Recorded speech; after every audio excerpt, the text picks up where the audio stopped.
Hello, everybody, and welcome to 520 North Market Street.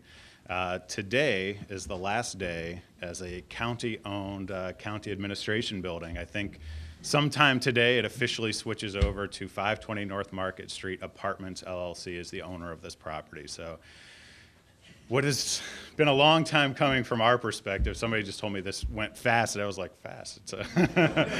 From our perspective, it always seems like forever. So welcome, and like I said, today is an inflection point for us. It transfers ownership. We move from the planning phase when we worked with Bruce Zavos, our architect, to design the building, through all the various processes with the city and the county and our lenders and investors and the state to get all the documents done and get everything to this point where today is the closing, where the title transfers to us and we start the process of the fun work, the construction. So we're going to do a ceremonial groundbreaking today, and then in the next couple of weeks we'll have the real equipment out here doing the real construction. So this is a fun day, an exciting day for us, but we'll also come back in a year or a little over a year and do, in my opinion, the more fun event, the ribbon cutting, when we're able to see the completed project. We're able to show finished units, and we're able to hopefully have some residents here who can talk about how great it is to be living here. So just in a very short introduction of what the project is, this will be 59 apartment units, all affordable to people, or 53 of the 59 affordable to people making 60% or less of area median income. The other 6 will be market rate. This will have a lot of modern amenities. So the school building we're in right now will turn into 14 apartments. And the parking areas, where currently parking areas, we're going to build 45 new apartments. So there'll be a 59 total, a mix of 24 one-bedroom, 28 two-bedroom, and 7 three-bedroom. So a mix of unit types and a mix of old and new. So if you want the old historic feel with the big windows and the high ceilings, you can live in this building. If you want the brand new construction, we'll have that on this site as well. We're going to have a computer lab in this building. We'll have community space in this building. We'll have a fitness center in the new construction part of the building. We're going to have a rooftop terrace on one of the new construction buildings. So this will be a very nice new project and hopefully an amenity to the community to help draw people into downtown Frederick. This is part of the reason we do these groundbreakings. It's so many pieces that come together. So we want to talk about the project, but one of the main reasons we're here really is to thank all of the people who helped bring this together. So I'm with Pearl, we're the co-developer on the project, but I want to introduce first speaker is Patrick Haley, the chairman of the Interfaith Housing Alliance board. They are our partner on this project. This is the 5th project that we have partnered with IHA. Most people in the community probably know this is their 25th anniversary. They are based here in Frederick, and it really brings a nice local control of this property. It will be managed professionally here by a Frederick-based company. So with that, I'm going to turn it over to Patrick to give his comments.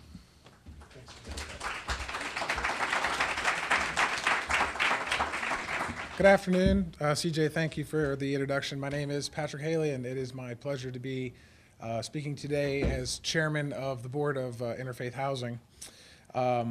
And I'd like to welcome you to 520. 520 North Market is the project name we've been running with for some time. We've been very excited about this project. And we're more excited to be sharing this occasion with you, our partners. As CJ said, this is a partner-driven event. You guys are the leaders around here. You're the leaders in government. You're the leaders in banking, philanthropy, the building and development professions, residents of the city and the county. And these partners, they share our vision of affordable workforce housing in our community. We have a number of projects in Frederick. We also have a number of projects outside of Frederick. Those partners who support IHA have supported us through what some considered a very challenging process. This building presented its own unique set of challenges. But this project that we're celebrating today has required careful planning and a team effort. And this is just a big day for all of us. Not everybody might know this, but this building was opened in 1900 as a school. And it met the needs of Frederick at that time. And this building will become home for many Frederick residents, meeting the needs of today. We are standing between what once was and what will be. I'd like you guys to just, when you're here today, take a look around these walls because they once held the dreams of parents for the education of their children. And the next time we all gather here, we'll be celebrating this space as a home of parents who dream for their children's future, a home of young professionals who are beginning their careers, and to seniors who will share these walls and their life stories with their neighbors, a community within a community. This project will bring a new level of activity to this part of downtown Frederick, and we're excited to see this finished project and look forward to seeing each of you at the ribbon cutting when this building is complete. And I like to keep things short and sweet, so I'm going to turn things back over to CJ. Thank you again for attending.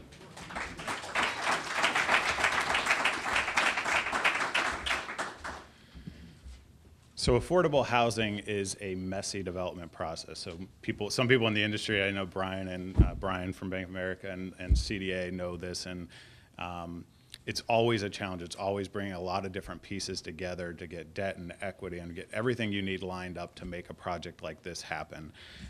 This project has one extra layer to it, and that's the fact that this was a county-owned building. So I was just trying to put together the timeline on this project the other day, and I went through my email, and on September 29th of 2014, Bruce Zavo sent me an email and said, "This just came across my desk. Is this something you'd be interested in?" And it was an RFP that the county had put out to sell this building. And of course, we call our partners, IHA, who we worked with, and say, "Hey, this is great. It's in your backyard. It's what we do. It's a great opportunity. Let's look at this together." So we as a team submitted that RFP response October 31st of 2014. So just over 2 years ago that we first started working on this project. And over that time, we got selected, I think, in June of 2015 to pursue this project and work with the county to purchase it and transform it. We submitted our tax credit application September of 2015. And I believe it was December 17th of last year, so not quite 365 days ago, that we got the phone call from CDA saying, "You've been selected." So it's been somewhat of a, from our perspective, a long process, a little over 2 years. But through that process, we've had the county as kind of a partner in the project. They're not going to have long-term ownership in the project, but they had a very vested interest in what happened in this property. They could have gone a lot of directions in the RFP. I think they had maybe 6 responses to the RFP. Frankly, it was put out by a prior administration. It could have been very politically expedient to say, we're going to scrap that RFP and start over, or we're going to select, whatever, some other avenue. But to the credit of the current administration, they saw the need for affordable housing in this county. 48% of renters in this county are rent burdened, meaning they spend more than 30% of their income on rent. Rents here, I think a 3-bedroom is, and we had a market study done for this property. I think a 3-bedroom rent averages over $1,500 a month. A 2-bedroom is in the $1,200s or $1,300s. The need for affordable housing in this county is very high. And frankly, I can tell that story throughout the state. I'm sure Brian can tell that story throughout the state. One of the things I give a lot of credit here is this county sees that need, they recognize that need, and they address that need. When we were selected, we were asked to come do town hall meetings. Again, a part of the process we don't normally do. So, we had NAC meetings and we had HPC meetings and planning commission meetings, but County Executive Gardner said, "Hey, I want to make sure that we get public input on this process." And to her credit, she saw the need for affordable housing, she selected us, but she wanted to make sure that we did this the right way for the community.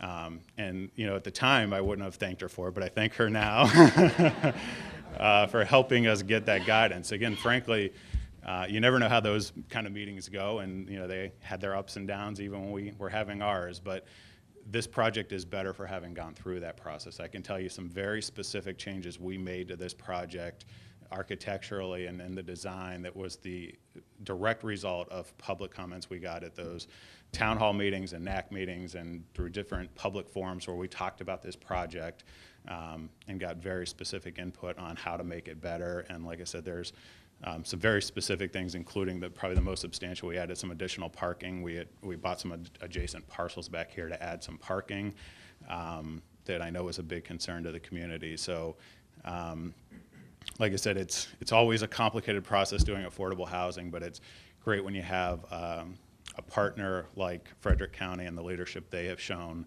and the understanding they've shown, the opportunity they gave us to go educate people on what affordable housing is. We walk in a lot of places where the preconceived notion is we're going to bring a bad element to town. I think being able to explain what affordable housing is, who's going to live here, you know, the income range for this property is going to be between $20,000 and $60,000 a year. This is people who live in this community. This is people who work in these shops and restaurants, who serve people in this community every day. And this is a place, you know, with the rents are going to be significantly lower than what they experience today. So again, I'm going to hand it over to Jan to speak, but I want to thank her personally for all of her leadership and help in getting us to this point.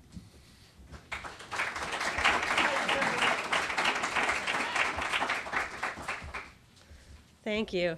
I'm really excited to be here today. And I do think it's been a long process, but it's been a good process. So I'm really excited that we're here to break ground and on a project that is going to take and transform this vacant building into modern, affordable rental apartments. And it is a partnership with the Interfaith Housing Alliance in Pearl and our partners at the city and the state. And of course, we're always thankful for the people who bring the money to the table. You know, we'll preserve a piece of our rich history. There are people in this room who remember going to school here. And there are certainly even more people in this room who remember working in this building, because this building used to house our Head Start program, our housing department, our human relations, and our child advocacy center. So this building has been a lot of things and been a lot of people, had a lot of good memories for people in our community for a number of years. So we're excited to see that this will transform into an addition to this neighborhood, a property that will bring people and vibrancy and excitement and really ensure a bright future for this property and this building and the county and the city. This project and others like it are really important to us because it does fill a crucial need for affordable workforce housing. And I hear it all the time. It is a big need in our community. When I became the county executive, one of the first things I did was appoint 4 leadership teams on 4 priority areas to try to identify issues and topics that we would work on for the next 4 years. So one was on education, one was on seniors, one was on community needs, and the other was on jobs. And believe it or not, all 4 of those teams identified a need for workforce housing as part of their work effort. The community needs specifically recommended using county property to help our young professionals, our teachers, police, firefighters, nurses, the people that work in our restaurants and our stores right here downtown, to provide housing so that they could live and work in the same community. There's also an identified need for senior housing downtown, close to amenities, close to transportation, to the transit system, and a long-standing need for housing to accommodate people with disabilities and to accommodate young families. And this project does all of those things. So it has been almost 2 years since Interfaith Housing and Pearl submitted their proposal, their idea for this property. And certainly, I think it was very helpful to have Interfaith Housing involved because they are well known in our community. They have a good reputation. They've been proven over time to be a valuable partner, and we are appreciative that they do so much in our community. Since the concept plan was first unveiled, we did give people an opportunity to weigh in with NAC meetings and public hearings, and that may be a little bit different to you, but I think all projects turn out better, and it's important that we're all good neighbors to the people who already reside in this community when we have those kinds of public outreach meetings. So I'm glad that you appreciate that after the fact. So this project also incorporates all the best practices that are out there. It's infill development, it's smart growth, it's near transportation, it meets housing needs for young people, families, seniors, and really people of all ages. But most of all, I'm excited that this preserves the former school and eventually will add people, vibrancy, and activity to this part of North Market Street. And it will not only add vibrancy to the residential component of this community, it will help to support all of our local businesses downtown.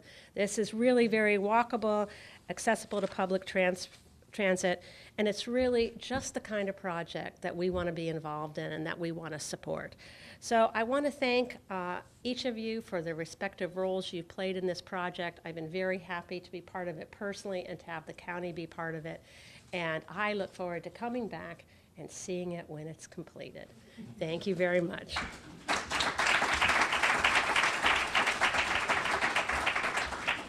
Thank you, Jan. So I just want to recognize some other people from the county that are here. We're going to have President of the County Council, Bud Otis, speak in a minute. But we also have, I think, two other council members, MC Keegan Ayer and Tony Schmelik, with us as well. So want to recognize them and thank them for their support. Like I said, starting out in this project, we were selected in an RFP process through the county executive's office. We didn't necessarily know where county council stood. And again, this was a new form of government. This was an RFP that was put out by a prior administration. Like I said, everybody could have thrown their hands up and said, let's start over, or we don't want to sell this building. We walked into rooms and got people to listen to us, and I appreciate very much the county council members who took the time to meet with us when we asked them to and let us explain what we were looking to do. They asked very important and relevant questions. Like I said, the parking is an outcome of a lot of these individual meetings we had with city council members, county council members, through the public meetings we had. We heard those responses, but again, we appreciate the people taking the time to listen, understand what we're trying to do, how it helps the community, and like I said, frankly, give us good input on how to make the project better. Bud Otis, I had never met before we came to speak about this project. I had no idea what his position was on affordable housing or what we were doing, but Bud in particular took the time to really listen to what we were talking about. He's shared many stories with me about why he thinks this is an important project. I'm guessing he will now, so I won't steal any of his thunder, but I know that he took the time to understand what we're doing and how this helps the community. He's told me stories about people that he's met with that would benefit from this type of housing and how that influenced his decision to support this project. So again, a lot of places we walk in, we can't get that kind of audience. People will tell us they don't want affordable housing, they don't want those people, they don't want whatever. These guys took the time to listen to us, understand why this is an asset to the community, and really represent their constituency well. So with that, I want to welcome Bud Otis.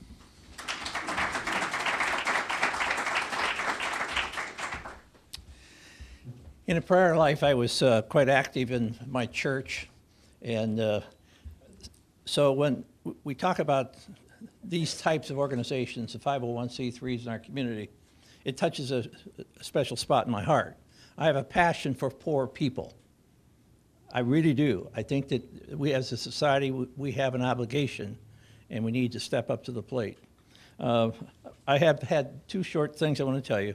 I had a gentleman who came in a public hearing to the council, and he works in one of our restaurants in town, and he was talking, and he was telling me that the wait staff get paid $2.50 to $3 an hour.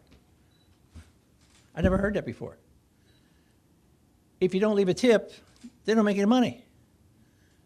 I mean, $2.50 to $3 an hour, and it's legal. That really shook me up. Within the last 2 weeks, I went to one of these types of events. I'm not going to reveal which organization it was, but I go to a lot of these. And I was sitting in a room, and somebody came by, and they looked in, and they said, "Oh, you're not one of us." Did that ever cut through my heart? It ruined my whole weekend. I thought, wow, I thought we were. So I got a hold of the pastor of my church because I thought maybe he's talking about my church. And I said, what are we doing? Well, yesterday, I took my pastor through the cold weather shelter. And I saw the 60 beds with no more than 15 inches apart for men. I saw 20 for women. 83-year-old lady laying on a pad on the floor. If that doesn't get you, nothing will. We have an obligation, my friends. The Bible says we'll have the poor with us always. And it's a test for us, isn't it? How do we take care of the least among us? And this building was an easy thing for me. It was easy for our council because we believe in trying to help people like this. I think this is going to turn out to be a real attractive location. And I think you're going to do a great job with it. I was very impressed when you came to the office and talked about it. And so I want you to know As far as we're concerned in this community, our council and our leadership in the county are very interested in making sure our people are taken care of. I don't like any tents in this city, in this county. I just can't hardly do this. It's very difficult to believe that people are still doing that. I know drugs and all that contribute to it, but that doesn't mean we don't have an obligation. And so I can't wait to come back and see this building complete. I'm glad they built it right in the beginning because it has a good future for a long time. And that's what happens when we do it right the first time. So God bless you and all you do. I can't wait to see it. And I'm just excited, and I know it's going to help a lot of people, and it's going to get some of those waitresses downtown a decent place to live they can afford to pay, and make sure you tip people. You get the message? It's the Christmas season, but any time of the year, remember those people are making $2.50 an hour serving you food. Okay? Let's give them some help. Thank you very much, and I really appreciate what you're doing.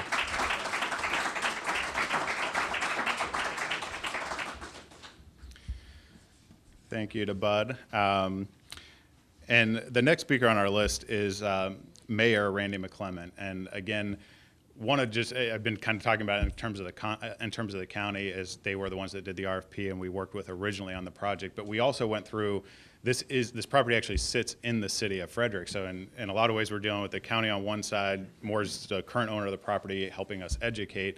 But really in terms of the planning process and going through getting all the approvals and HPC and Planning Commission and other support that we received from the city, that was all led through the city. So I do want to recognize, I see a couple of city council members, Councilmember Kazumchek and Russell out here as well, and Mayor McClement. Like I said, every time we asked somebody for a meeting, we got it. Every time we met with them, they listened, they understood. Again, the need is everywhere. Everywhere we work in the country, the need for affordable housing is there. But I got to tell you that having leadership in this city and county that listens to that and understands it and tries to address it is somewhat unique. So you're all very lucky to have the county government and city government that you have here. So with that, I want to welcome Mayor McClement.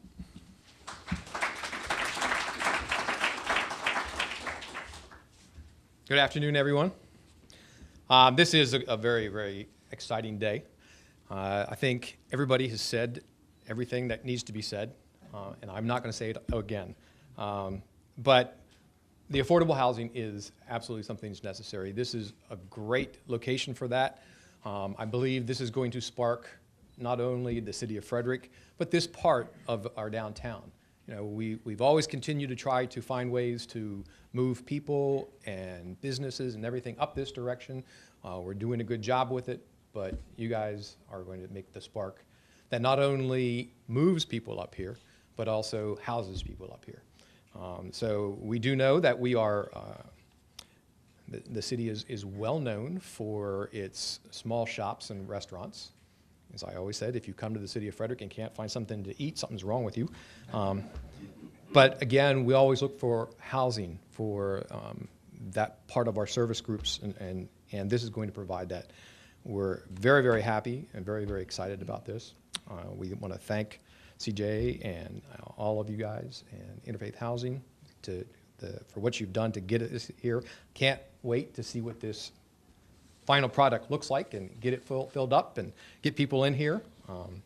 I do have for CJ and Patrick, the city would like to take a moment to recognize Interfaith Housing in Pearl for providing workforce housing for the Frederick community, celebrating your education and counseling efforts to residents, and in celebration of your groundbreaking on this day, the 13th of December, signed by myself on behalf of the Board of Aldermen and the citizens of the city of Frederick. Congratulations.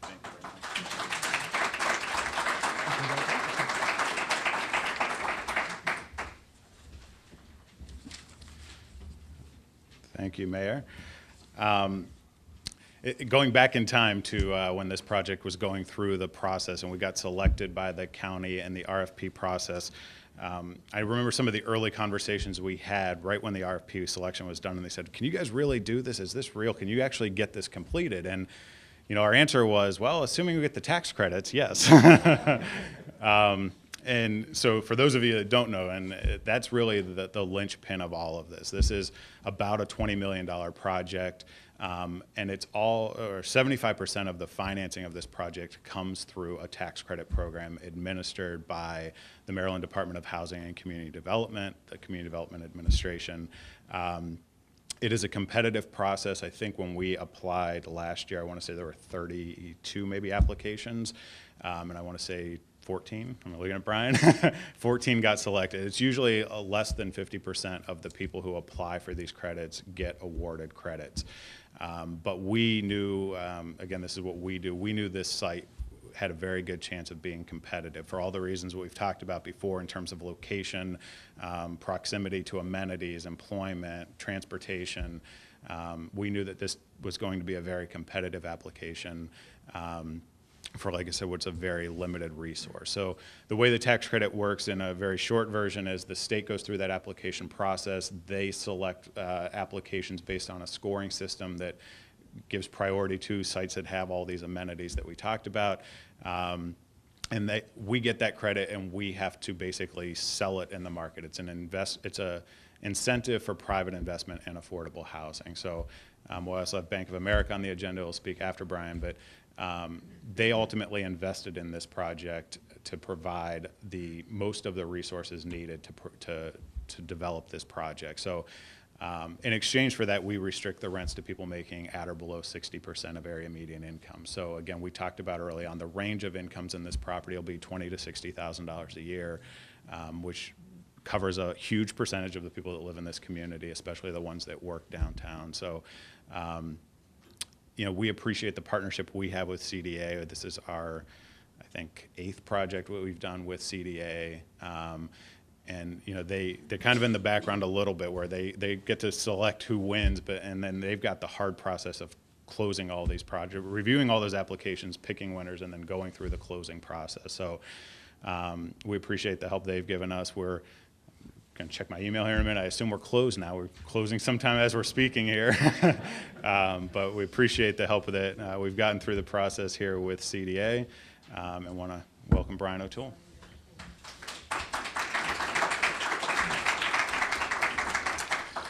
So I'll do two things. Greetings on behalf of Governor Hogan and Secretary Holt. This is precisely the kind of project that they are strongly in favor of and make us do a lot of. The second thing, as the faceless bureaucrat, I will reveal the secret to the success of this project. And it's really three things. It's first, sort of the passion, the vision of the leadership in Frederick. I mean, this is not happening in the desert. This is happening in a revitalized, energetic, creative zone of the city and the county. And the state very much wants to be the partner that helps propel that forward. And that's what we try to do. And CJ mentioned a couple of adjustments in the project along the way. Sometimes those are hard for us to say yes to. They were never hard here, because we knew that they were responding to what local leadership felt would make the project better. And so we desperately wanted to accommodate that. And the second reason why this project is successful is the professionalism of WODA, of Bruce Zavos and his company. Our programs succeed because we have national developers, national investors, local talent, and local developers, but the level of expertise is high. This will be a terrific project. The design will be excellent, the construction will be excellent, the management will be excellent. And that's really the third ingredient, which is the passion of Interfaith. Their commitment to residents, their commitment to this city, again, makes it easy for us to want to be the partner. I think the state has done about 641 units in Frederick, in the county over the last 5 years. We hope each one of them is going to be a pillar in the revitalization of really moving the city and the county forward at the behest of the leadership here and of the community. So anyway, it's a great day, and we'll look forward to coming back in a year.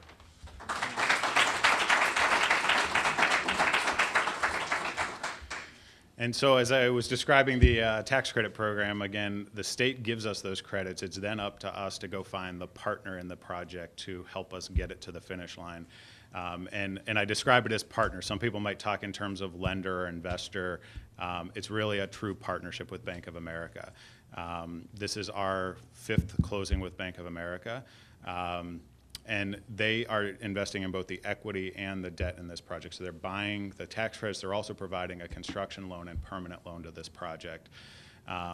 We've got a long relationship with Bank of America. And it's interesting, people sometimes will say to me when I say, we work a lot with Bank of America, they say, aren't they so big and hard to work with and bureaucratic? Maybe on the retail side. In our world, I would say nobody does it better than Bank of America. There's a lot of companies that try to combine the debt and equity into one platform, and most of them don't do it well. These big bureaucratic organizations struggle with that. Bank of America has set up a dedicated team of people who really understand our industry, who specialize in this, who are passionate. I think everybody that works in this industry must have some passion for it, because there's a lot of easier things people could be doing. But the Bank of America folks really understand what we're doing. And again, for a large organization, they're very responsive to our needs. They understand what our needs are. We can pick up the phone and get them to help us through these arduous closing processes. And like I said, we think that nobody does it better than them. So we're happy to have them as our partner in this project. I want to welcome Brian Tracy.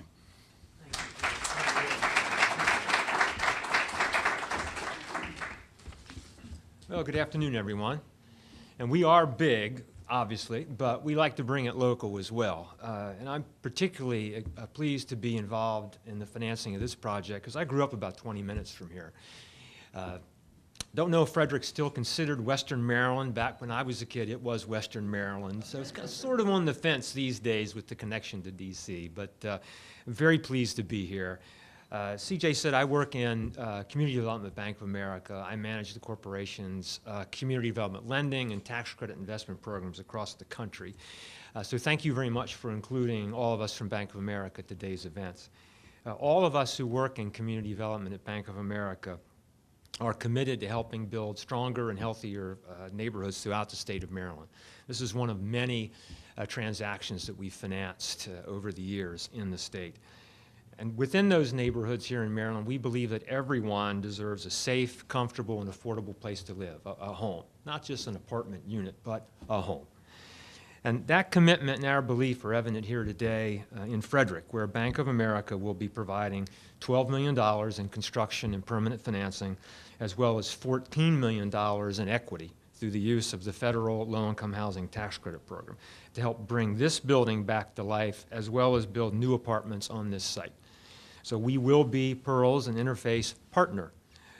Through our equity investment, we will have an ownership interest in this building here in Frederick.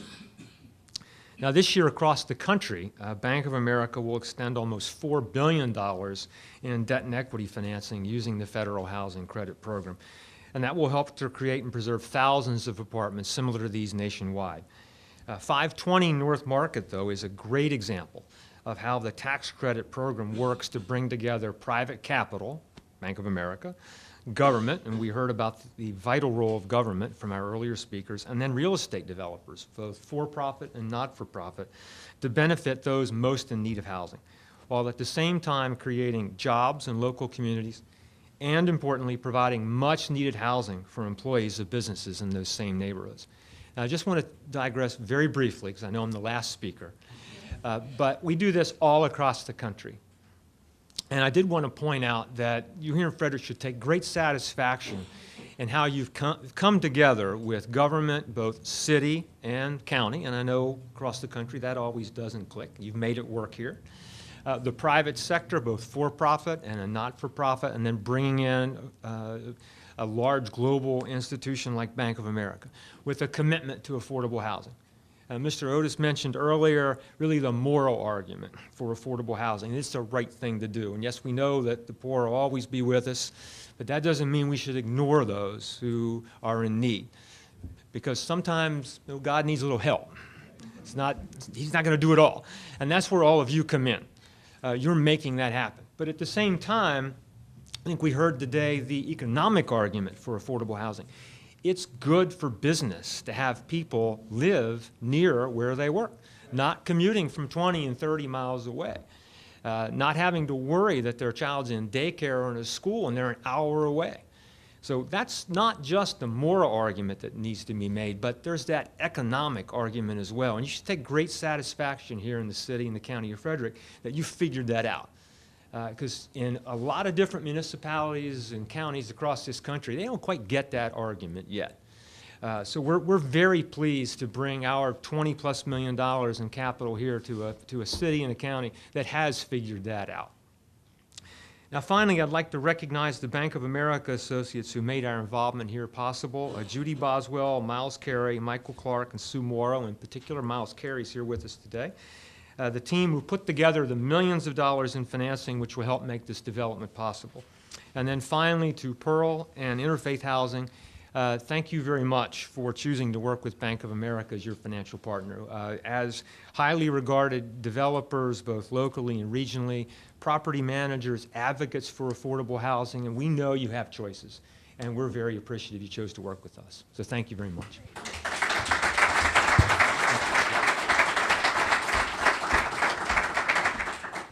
So I only ran us 10 minutes over, but the introductions were worth it.